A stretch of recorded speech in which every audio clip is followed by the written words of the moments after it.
Hello everyone, I made it. My computer literally crashed. So, luckily I have 24-hour tech support at my house. Alright, let's see if we can get some people invited. And I brought my phone this time so I could share it, because for some reason Facebook won't let me share. Oh no. Postpone. By 4 hours. Postpone restart. Hopefully that doesn't cause the computer to die. Okay. Well, let's see here. Okay.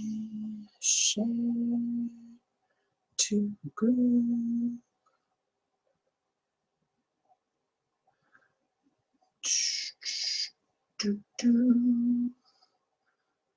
Okay, one more share to the page. Share now. Okay. Cool deal. Sweet. Hello, everyone. Hello, Chris. Hi, Nichols. Say hello when you're here. So today's topic is really rooted in the concept from the Kybalion of the principle of polarity. So let me know, give me some likes, some hearts, some comments if you have read the Kybalion or you know anything about the law of polarity.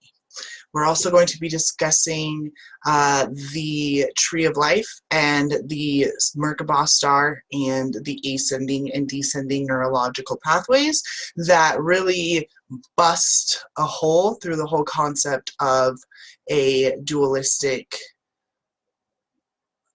whole, like that unity is what we're striving for, because unity is actually not what we're striving for, even though that's what a lot of people say that we're striving for. So, if you're with it, let's do this thing. And yes, I have water today and not coffee, because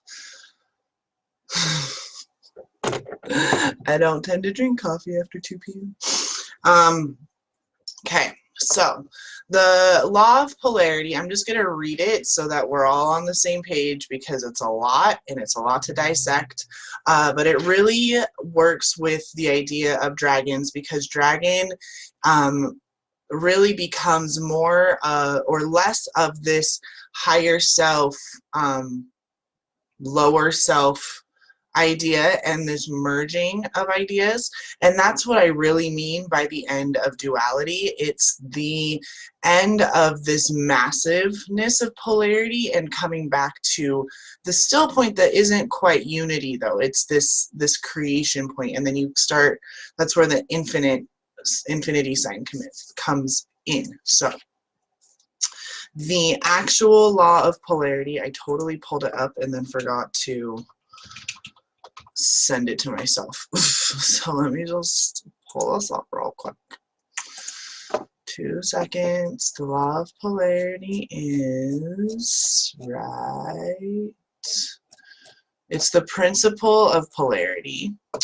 Everything is dual. Everything has poles. Everything has its pair of opposites. Like and unlike are the same. Opposites are identical in nature, but different in degree. Extremes meet. All truths are but half-truths. All paradoxes may be reconciled. So that is a big, giant chunk to buy out of, but the best example that really helps solidify this for me, which is actually in the Kybalion that just makes the most sense, is what is the concept of hot and cold? It really depends on the individual circumstances, because like 15 degrees here Fahrenheit, or even 30 degrees Fahrenheit, 32, which is 0 degrees Celsius, so 32 degrees Fahrenheit, 0 degrees Celsius, let's try that. If that was the temperature, that would be considered cold, maybe if you were in California. But if you were in Antarctica, that would actually be warm. It's not like warm, but everything in Antarctica is sub-freezing, right? So a lot of that has to do with, again, this idea that the extremes, or sorry, the the degrees. So everything is a different, it's the same thing. It's still a measure of temperature, right? You're still measuring temperature when you're talking about hot and cold. And it's really like a personal subjective opinion of when hot begins and cold ends, right? Where is sharp and dull? Where is bright and dull, I guess. There's just, and even people like color, right? You'll say, oh, that's blue. And maybe someone who's a little bit more keen when it comes to shades is like, that is clearly an indigo, or that's clearly periwinkle, or that is most definitely a teal. And you're just like, yeah, it's a bluish green, right? So that is something that is very subjective. When it talks about extremes meeting, you think about our political climate, especially here in America, when there's a lot of conversations between the Democrats and the Republicans where you really, unless you're savvy about who is on what party, it sounds very similar. There's still a lot of this trading freedom for safety idea. And what I'm really hoping that we get through today talking about is this idea that there's no real set, like actual separation, but when you unify, then you have stagnation. So this is a very like mind-boggling, and I know for the first day of the year, like first live stream of the year, you're like, whoa, you want to hit me with this. I think it's super important because we're here in 2020 where we just went through this really intense stage from like, honestly, since Lionsgate 8/8 of last year has been just wave after wave after wave of just getting used to, like, you're never going to really be resting on your laurels anymore. I say that all the time to my clients. Like, you get your footing and then you keep going. You're flying and sometimes you run into a mountaintop, but that you just figure out like how to grip on for a second just so you can push off more again. There's not a lot of like sitting and building. There's a lot more like collecting of information right now as we prepare to build the next golden age. But more people need to be awake past where they're currently awake. Everyone's stuck in this loop of unity and peace, love and unity and all this stuff, like love and light. But when you really understand how actual light works, which I'm going to be doing a live stream, I have to do a whole separate live stream on it, I figured out, about how photons and light and opposites and all that actually happen in the sun, and how we have a totally messed up concept of that. But before we can have that conversation, we have to have this conversation that duality is only a learning tool. It's only a concept helping you to build your belief systems as a channel, not as like a full frame.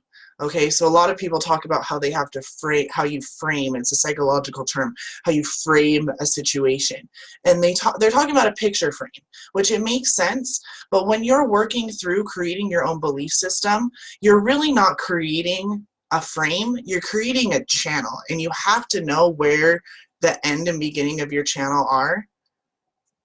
But they're not actually, there's not an actual end. They're a channel, they're infinite, they're connected to the highest star and rooted all the way down into the grounding form of humanity, which is what you chose to come and exist in here on planet Earth. Okay, sound good? Sound good to everyone?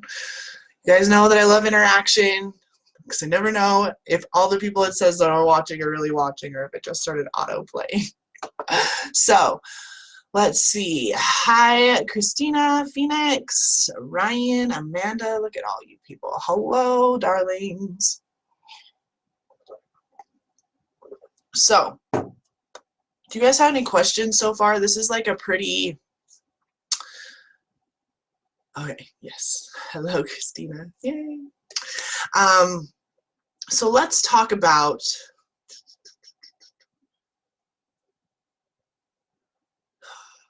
where do I want to go with this? This could literally just like go anywhere. And the reason that the ending of duality, okay, so the ending of duality, why is that such an important thing to talk about? And this is because of the concept of suffering that I think a lot of us miss or forget. That our existence here in human form is not actually to suffer. It is to experience grand euphoria. That's why we came here, to feel what it's like to be in the most pleasurable, sensual existence possible, which is not, you can't do that if you're not taking form, okay? So you can be in the oneness of Sophia or the oneness of Christ or the oneness of the universe, right? Okay, we're all agreeing that, I'm assuming that if you're watching this, you're agreeing with me that you are not only here for one lifetime, that you've done this karmic wheel multiple, probably thousands of times, that you have also incarnated in other forms, in other planetary systems, and other star systems throughout the millennia. You agree that time is only a concept in your brain, okay? So please realize that if you don't agree with that, then a lot of what I'm about to say might be harder for you to swallow, but I am always open to teach because that is what my genius really is. It's why I have the gift of the voice. It's why I have the gift of gab, as my mom would say, and just really love to teach this. So please, if anything I ever tell you seems like really far out there, feel free to message me and ask for resources.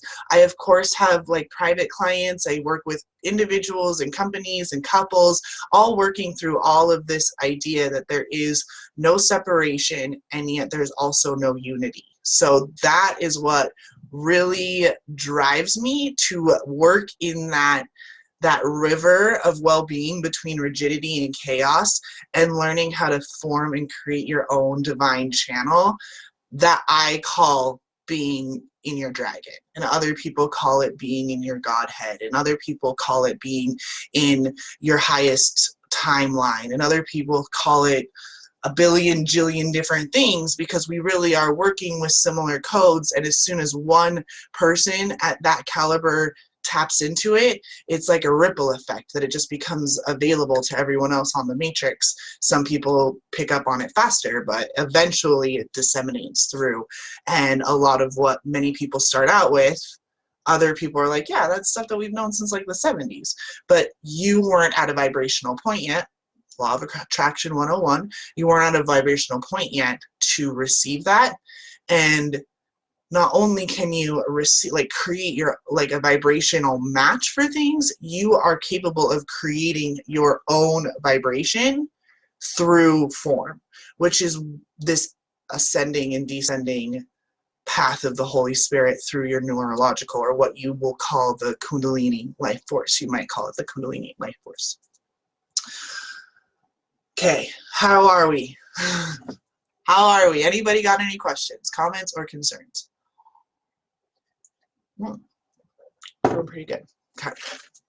So, let's see. So, duality also takes form in, like, gender. Let's say gender is a big one, or in your couples, in your life as couples. Even if you're not in a heterosexual relationship, there's usually this duality, right? You have the masculine and the feminine. You might have same-sex couples, or however, like, I have refused to even pretend to understand all the different labels that exist anymore. So whomever and however you are in relation, we can all agree that there is usually someone who contains more masculine qualities and someone who contains more feminine qualities. Yes? Yes. Hi, April. Hey, Erica. Hi, Melissa. Happy Sunday. So what I really encourage you to do is to no longer see it as he's more masculine or she's more masculine, or he's really good at money and I'm not. See it more as the fact that you possess every skill in the entire universe. It's not that you're not a math person. It's that you never cultivated the skill of math because you never valued doing so. That's it.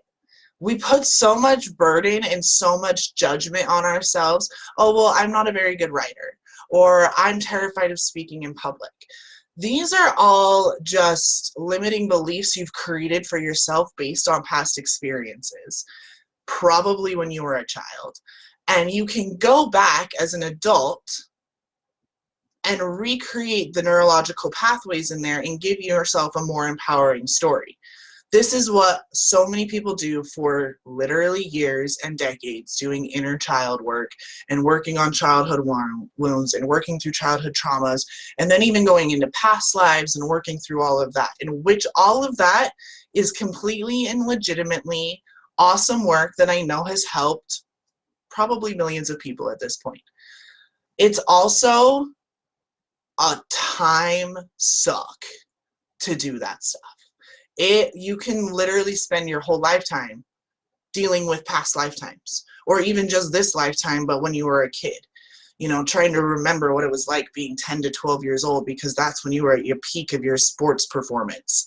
That's like a very common theme among like my male clients, actually, is that they were really sporty until like college, and now they're in their 30s and their 40s, and they're still trying to get back to where they were in high school. And we have to really talk through and remind ourselves that just because we want that athleticism and that competition still, like that competitive drive and that gusto, doesn't mean that we want all of the other habits and limiting beliefs of their 15 to 18-year-old selves, which is what happens, which is why so many women say that their men are immature. It's because the men don't know how to, not just men, women do the same thing. Women want to be seductive and sexual, but then there was some sort of trauma that occurred to them that they no longer feel safe flaunting their body, but then they also have a really shitty time in the bedroom. So you have all of these interwoven, intertangled things that happen that you try to say, oh, this was when I was in my wounded, and this is when I was in my masculine, and this is when I was in my feminine. But then there's this wounded feminine and this wounded masculine, and there's the divine masculine and divine feminine. There's all these fucking different things, instead of just realizing I am a divine being who chose to have a human experience in 3D. And I know that I have chosen mass amounts of suffering to experience duality. And now that I am on the rise towards the other side, I no longer have to experience that duality. That is the biggest thing that I want you to take away from today, because it is like one of those live streams you're probably gonna have to watch like 4 or 5 times, which is okay by me. The biggest thing you can take away right now is the fact that there is really no good and bad. There just is. There is experiences that you have that you would consider extremely traumatic, extremely, extremely painful, that someone else would be like, you think that's bad? And we tend to, as humans, go down this way. And we really love to play, I call it it's really common around wives when we get together for our bunko and our card nights. It's whose life is worse. Has anybody else played this game, whose life is worse, when you get together with like certain friends or certain family members? Hey Post, hey Juan. So that's what we do as humans. We tend to go this way. And that's the way we've been spiraling, and that's how consciousness has been. That's the frame that we have been in human consciousness for a really long time. Yes, yes, Christina. I had a feeling, yeah. So that's being in that lower vibration is what we all are very used to. Suffering is what so many call the patriarchal system, is actually a unified choice in consciousness to prefer suffering over bliss. That's all it is. It's not the patriarchy. Patriarchal societies do choose logic and aggression and some more assertive yin energies, absolutely. But as a woman, you possess all of those things. That's the thing about the divine feminine. Okay, I'm ready now. I was waiting to find out when this was going to come up. So hold on to your hats. We're going to get onto a little soapbox for a second, and hopefully it makes sense why I chose this specific topic. As a woman and as a man, you possess both. So the fact that there's all these light workers, dark workers, whoever the fuck workers, whatever shade of work, shadow workers, all over the place, which I use these analogies, but I don't identify myself as any of these things because labels. I'm not a big box person. Except for when I'm standing on a soapbox, which is what I'm about to. The divine feminine isn't rising. You're just remembering how to live in balance. Because a woman knows more than anyone, sorry guys, but you know it's true. You call it us being hormonal or being all over the place, right? And if one of your male friends happens to show any sign of weakness or compassion or empathy, he gets called a pussy. So immediately gets equated to the female genitalia as if it's supposed to be negative. But women birth babies out of our pussies. You men can't even handle like a tap on the balls, okay? It causes so much pain. So why we are associating so much of this nurturing and empathy and the arts and dance and euphoria, we associate all that with women. But have you ever watched a man come? He seems like he's in a lot of euphoria to me. So there is no separation between man and woman. Again, where is that line? When do you consider one guy queer and one guy empathetic? What is that defining thing? Because if I look at the definitions, actually, it's really hard. Again, and then who wrote the definitions? All of these things are subjective. So why are you so concerned about what's happening out here and defining all of this shit? But you're not even defining your own boundaries and your own channel that then connects you to the divine knowing instead of trying to understand everything. Duality is about understanding. You want to understand why this. You want to understand why that. You want to understand how this. So you can put definitions to it. Oh, this is the divine. This is masculine. This is feminine. This is masculine. This is feminine. But you needed a man and a female to create you. You, in and of yourself, possess a balance of male and female genetic coding. So why are you so obsessed with the divine feminine rising? How about we be more obsessed with the fact that our fucking planet is dying, or the fact that we've got narcissistic leaders and no one seems to give a shit enough to do anything about it until a giant crisis happens, and then it's a whole lot more blaming and shaming and guilt tripping and suffering. It's suffering on top of suffering inside of a suffering sandwich rolled up in suffering served to you on a suffering platter.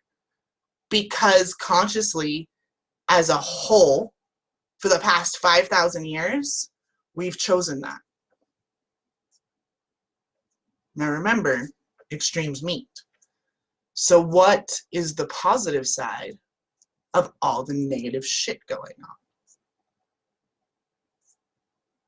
Right? That's what the yin-yang symbol really is. Yes. There's a tiny little white dot inside of the black, and there's a tiny little black dot inside of the white. Because duality doesn't actually exist. While you are in communion with the Holy Spirit coming into form as a physical being, you are also simultaneously opening up your consciousness to the fact that you are an embodiment of the Holy Spirit.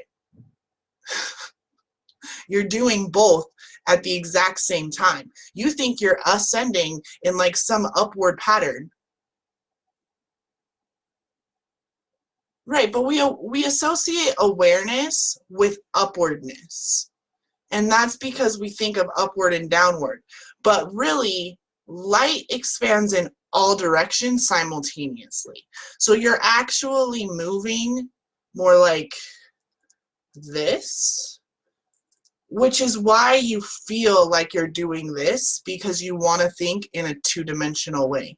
But you're a three-dimensional being. This is something that I experience a lot with my clients, actually, massage clients.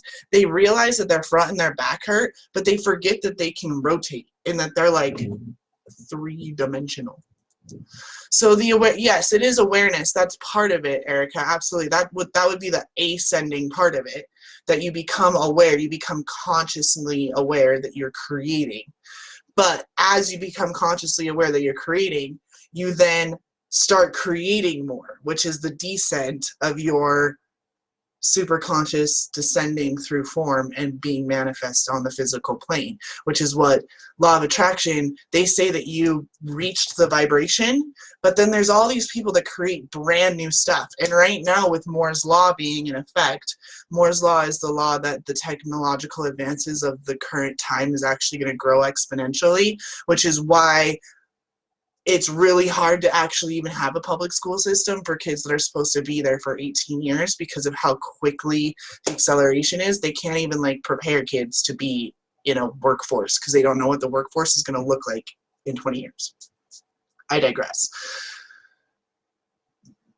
Does that make sense? So as you go up, as you become aware that you're a higher self, that you are a dragon, not that you have dragon guides, which you do, or that you have ascended master guides, which you do, or that you have your ancestors helping you, which you do, but that you are all of those things as well.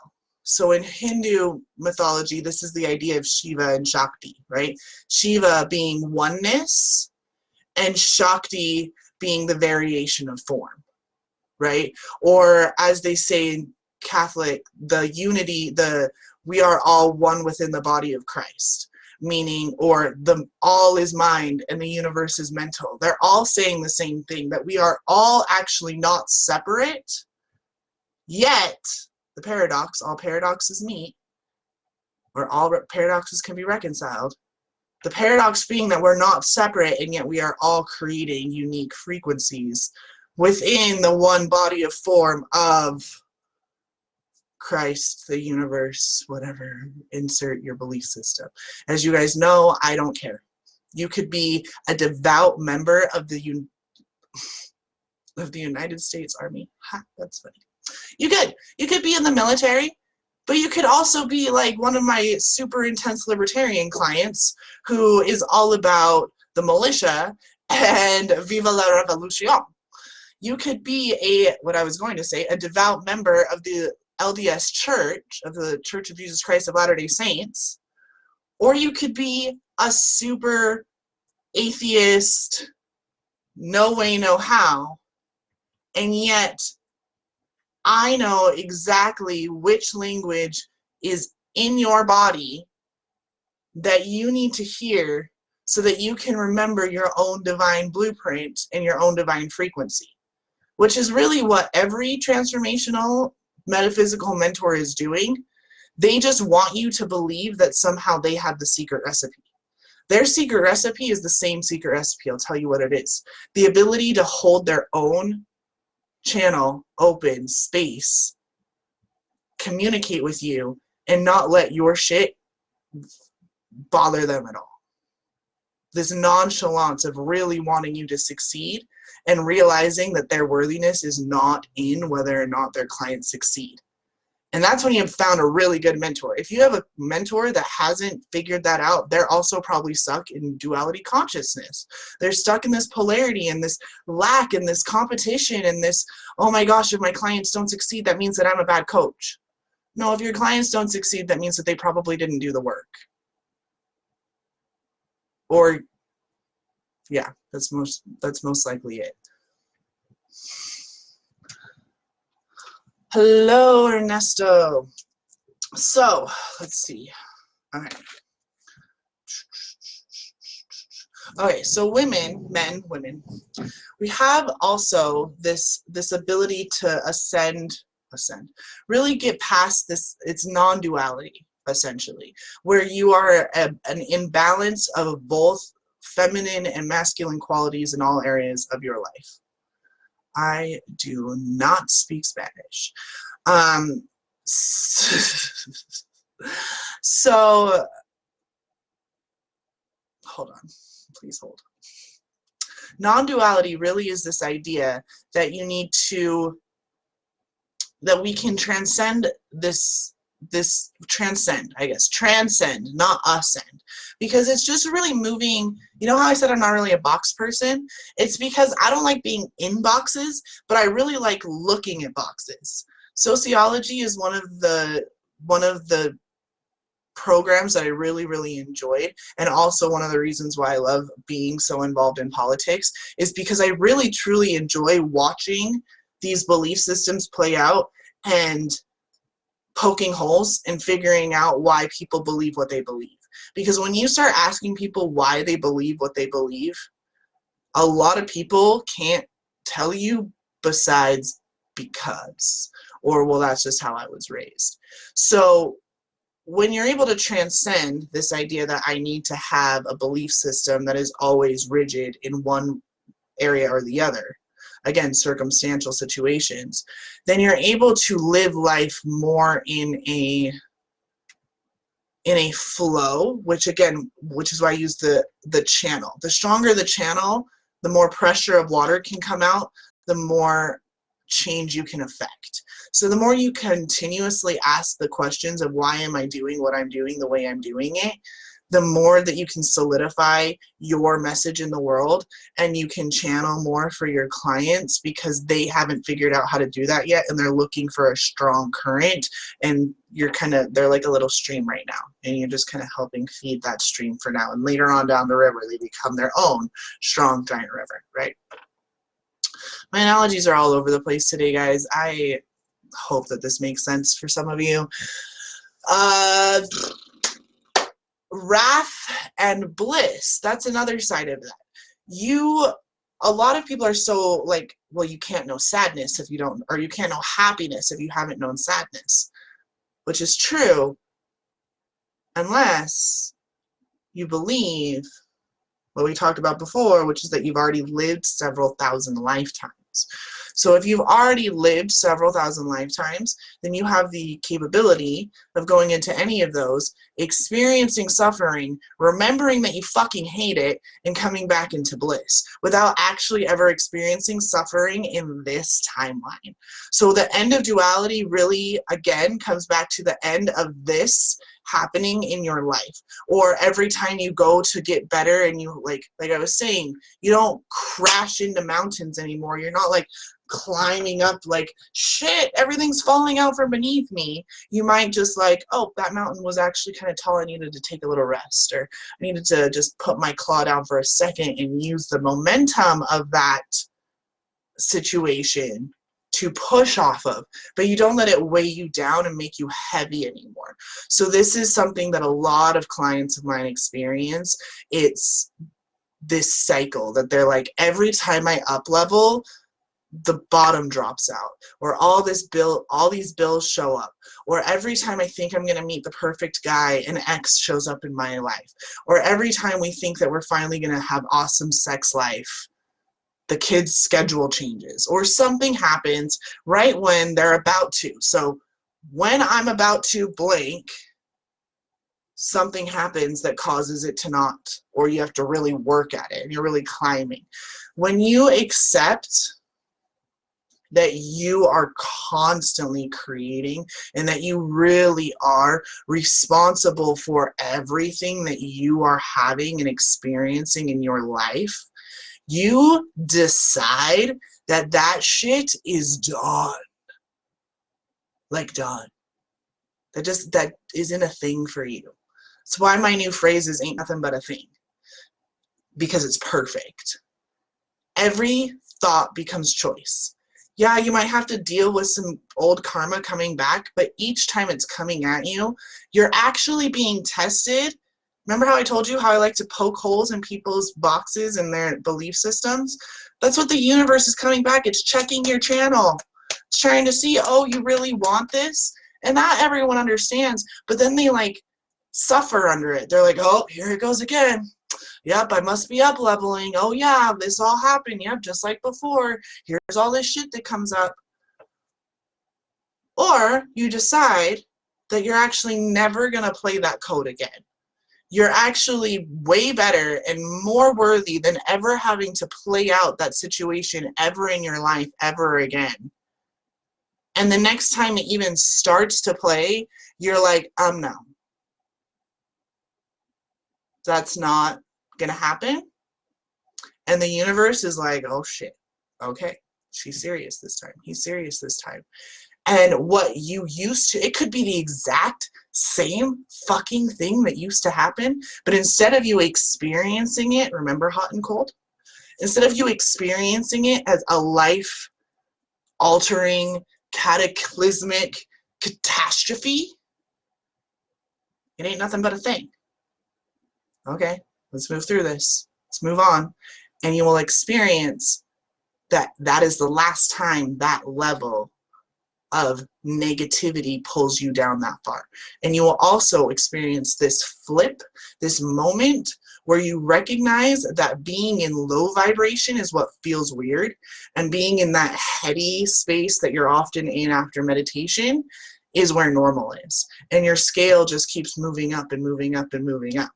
It's why I love using scales with my clients, because so many people love to be around 70%, because 70% is a C average. It's what we in America were taught was acceptable. 70% is good enough, right? And then they'll move and they're still saying that their life is 70% or 80%, which is great. But if you listen to their Voxers or their messages or whatever from previous months, you can see actually their scale has changed. And what a 7 or 8 is now compared to what it used to be, their 7 or 8 before would now be considered like a 2 or a 3. And you can just see this beautiful movement upwards as their worthiness continues to soar, and they are no longer available to have the bottom drop out. They're no longer available for their calendar to fill up as soon as they meet an awesome guy. I so needed to hear this today. Ha! Yes. They no longer need to know exactly how they're going to pay for whatever it is that they really want. Right? I'll give you a perfect example. I wanted to go to this, there's a Sophia Dragon Tribe. You guys know that I talk about the Sophia Code. It's an amazing book by Caryn. It's where I get a lot of the stuff about dragons, the lineage and the heart womb, and a lot of that stuff. There's Ascended Masters in there, so if you have ever really wanted to work with Isis or Hathor or Green Tara, Mother Mary, Mary Magdalene, Kuan Yin, White Buffalo Woman, or dragons, or all of them, I will put it in here. I need to get myself like one of those affiliate links, because I suggest this book to freaking everyone. And it's one of those books that like you're either ready for it or you're not. So you'll be ready when you're ready. I think I spelled that wrong. Hold on. Delete. Anyway.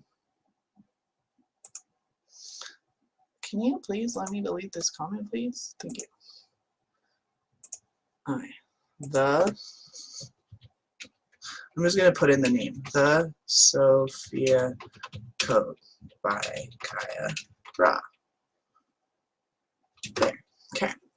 So I wanted to go to this conference. It's happening in November, or at the end of this month. Okay, so we're talking about, for those of you who just joined, how it's possible for you to just completely trust and surrender, which is really what ending of duality comes down to, is no longer fighting the current, but just allowing. Ooh, yeah, I already started reading this book. It's amazing. Erica, we have if anyone started just barely, I have a book group that we're doing. Our first call is on the 12th. So like next week at 11 Mountain Standard Time, let me know and I'll add you to the group, because we're going to actually go and like dive into it. So it's going to be really fun, because there's all sorts of levels of people who have never really talked about this sort of stuff before, all the way into those of us who are like, just eat it for breakfast. Okay, anyway, focusing.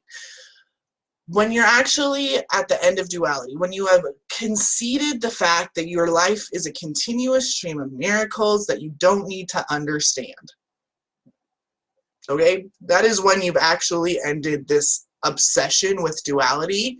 Because yeah, I love duality too. It's absolutely the way that I know that I'm in bliss is because I have experienced suffering.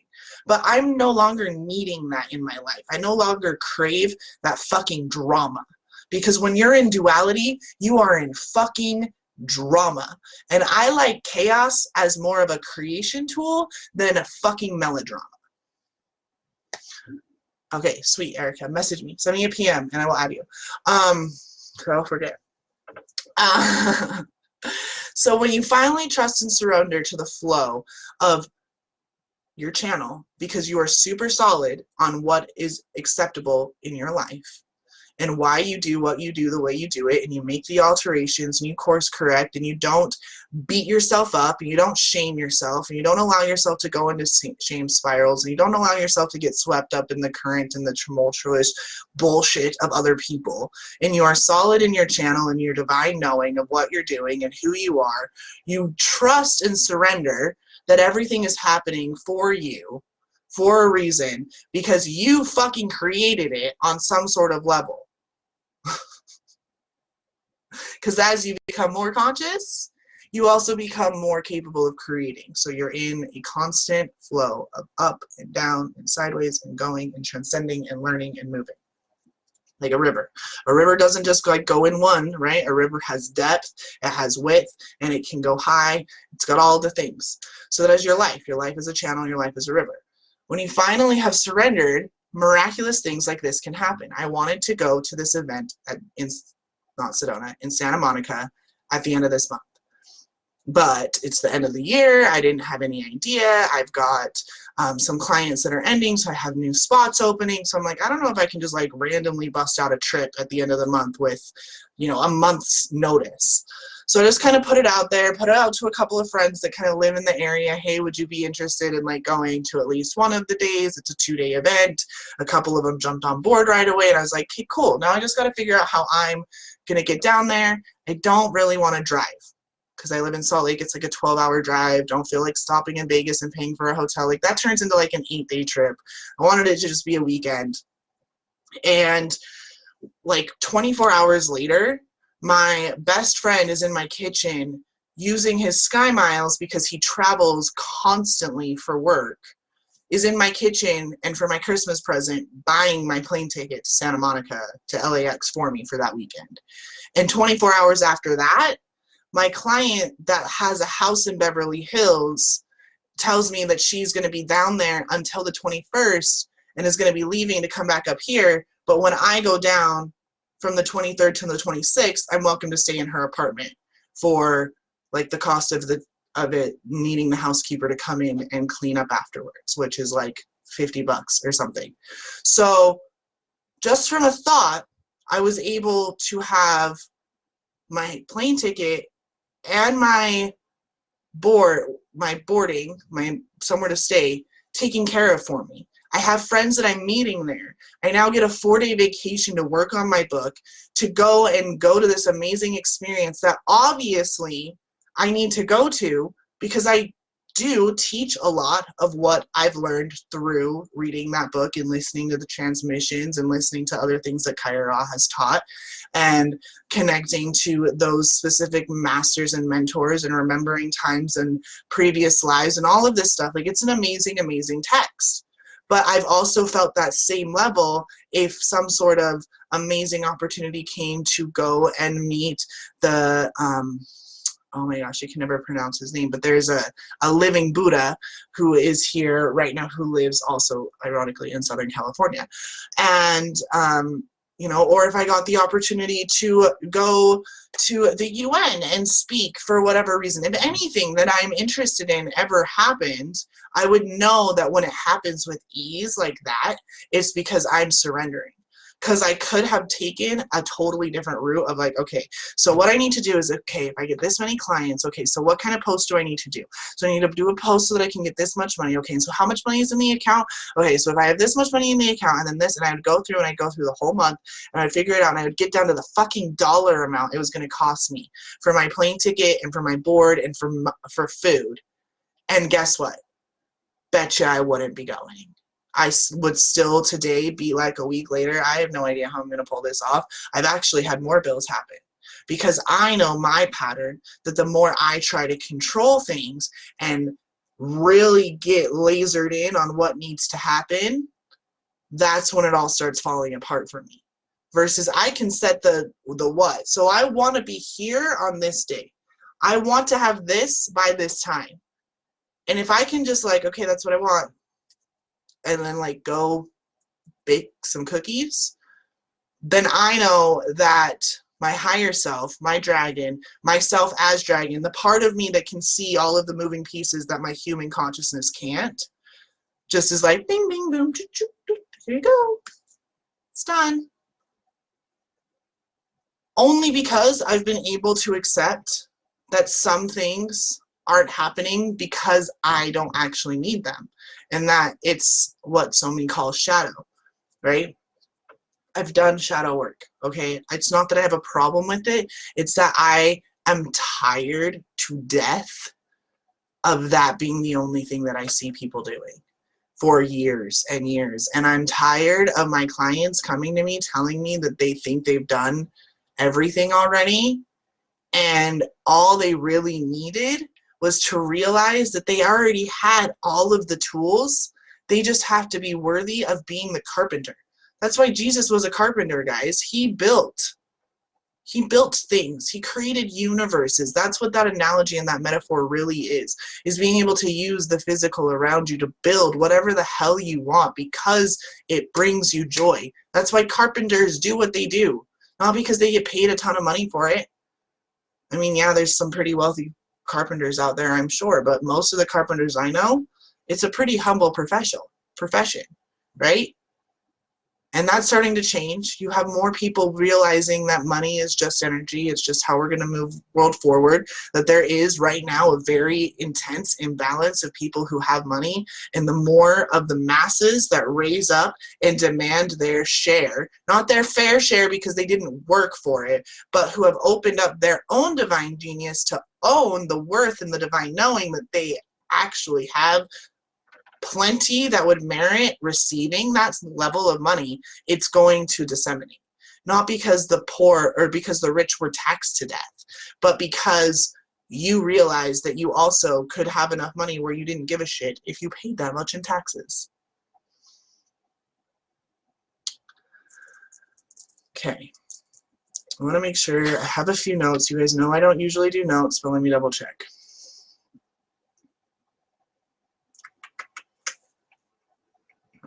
Okay.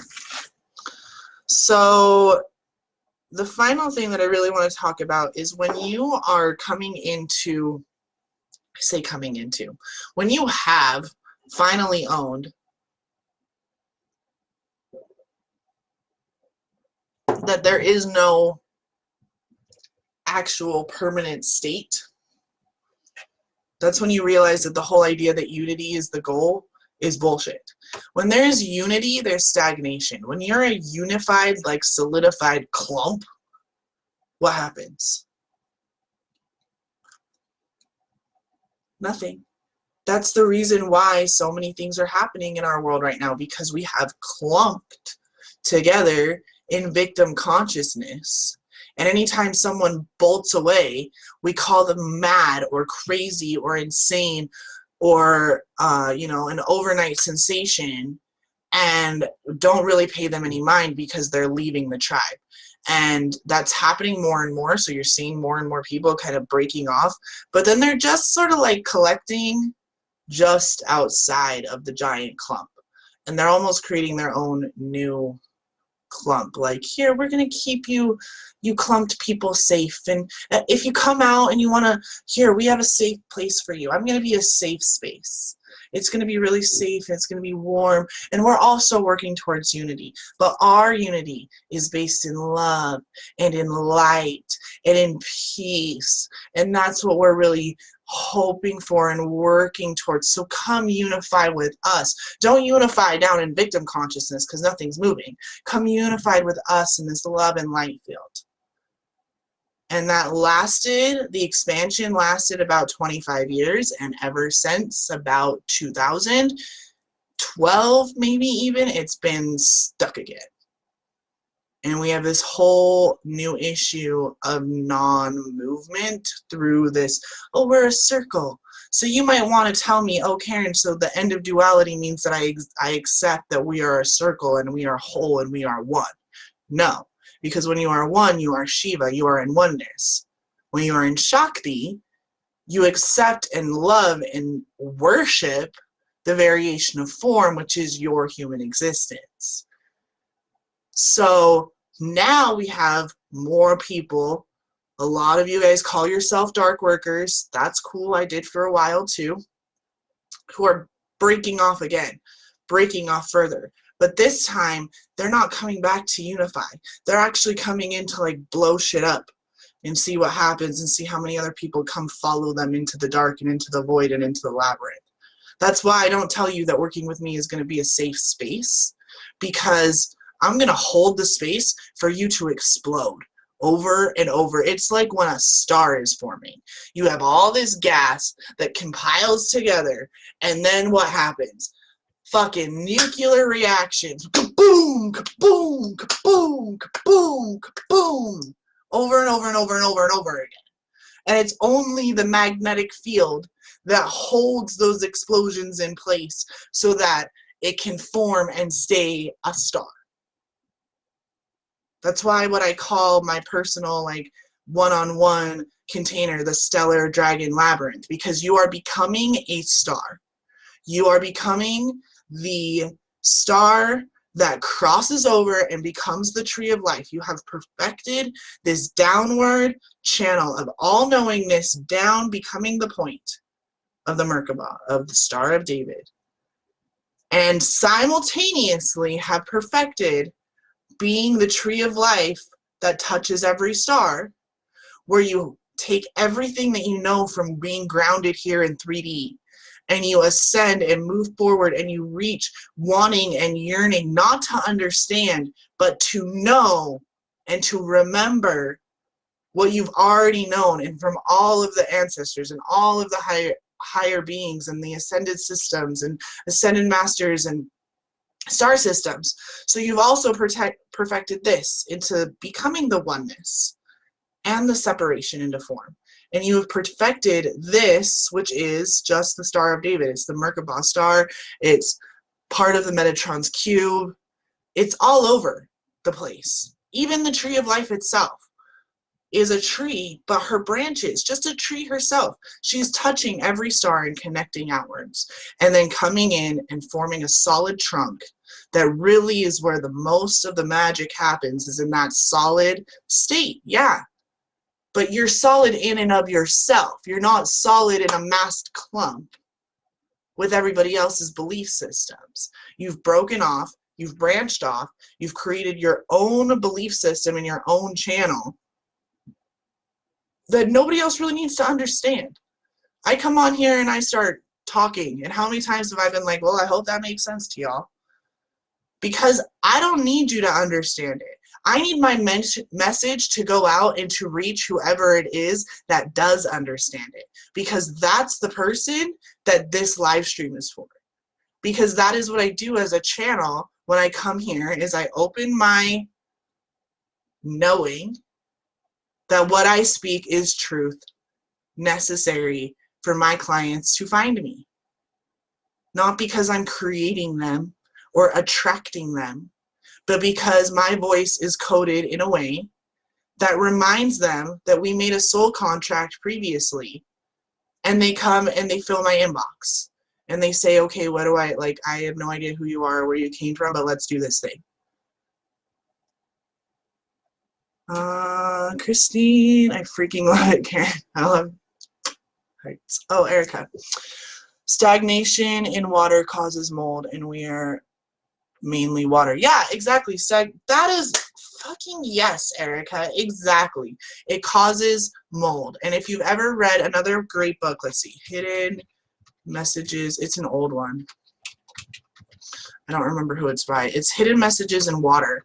And it really talks about that when they take water and subject it to different things, like heavy metal music or negative conversations or light rays of different types, and then freeze it in that moment under a microscope, the water molecules actually looks different. So like in a microwave, it's all blown up, and in listening to classical music, it forms a certain thing. And it was like every piece of music even had its own water, like the water droplets would change just a little bit in variation depending on which composer they were listening to. Like it was really fucking crazy.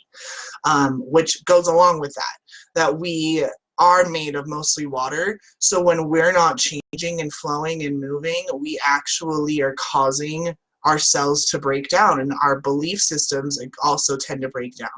You notice how those beliefs that are the easiest to let go of are actually the ones that you don't really know where they started from? You're like, actually, now that you've made that obvious, I call it shining the black light. So again, I'm one of those mentors that most people find after they've done a whole lot of other work with other people, which is totally like just my jam. Because when you are the mentor that people love to work with, I get to watch this beautiful symphony play out where my clients leave and come back when they have new projects, and we just get to work together and grow when it's appropriate, and there's not a whole lot of hand holding and having to teach the basic stuff. Everyone else is taught the basic, and I'm able to really tailor make and craft individual containers, or like I said, for couples or companies, or if you need all of it. Like it's such a fucking pleasure to not have to be a second grade teacher. I do that enough at home being a homeschool mom, I guess. That's why when I talk to adults, I want to talk to like adults. Adults who are still trying to pretend they're children. And I say that only because it's still the duality. So let's wrap this up by bringing it back to the end of duality is being okay with the child inside of you, not needing it to be wounded, okay? Not requiring that suffering as part of your story. It can be part of your story, but you don't need the emotional attachment to it. And in fact, the more emotion that you're able to release from those old stories, that emotion is just energy in motion that has been stuck and trapped in your memory. And as soon as you're able, like I said, to go back as an adult and look at those different times and say, you know what, I could be really competitive, but I don't need to be a player. Or I could be sexy and in my body without feeling super like unsafe. You're able to then go through and say to yourself, okay, well, I'm going to use this emotion and actually change it and convert it into energy to help propel me on my flight, which is, again, why you're able to move forward and not tend to fall back as far, because each time you're going through a level, you're not going through a level to figure out, okay, well, why is this happening? Has nothing to do with understanding. It has to be with knowing that you are not defined by what happened to you in the past. You're defined by the actions you take in the present moment, right now. Because the past is just a memory, and the future is just your imagination, and the only thing you're actually accountable for is right now. Not accountable for as in you, like really, because there are no victims, and it's still just how they perceived it. You go back to the degrees. You could have something horrendous happen to you that someone else would say that's not really that bad. And you could have something amazing happen to you and someone will say it's really not that good. It's all your sovereign choice, which is why divinity and saying the divine feminine is rising, or that the divine masculine is finally being opened. Like men are so emasculated every time you say that, ladies. I don't think you understand that you are telling them that they haven't done their fucking job of providing and protecting you, when that's exactly what they've done. They've upheld their side of the bargain. The side of the bargain that we haven't held up is thanking them for setting up the situation we're in right now so that we can grow further. Because it takes a logical mind to set up a government. It takes a logical mind to create a monetary system. It takes a logical mind to have rules and things that we live by. And then it takes a nurturing mind and an emotional presence and empathy and art to make it, you know, not a rigid, dull prison, but to make it an actual loving home, right? A man can build a house, but a woman makes the home. Where's that line? Where do you decide when is it exactly a home? When you decide it. When do you decide you had enough suffering? When you decide it. When do you know that you understand enough? When you decide it. Everything really is dualistic. Everything really is unified. That's the paradox of life, which is why it's so fun to live. So, ooh, I stayed right at an hour. Anything, anybody, comments, questions, concerns?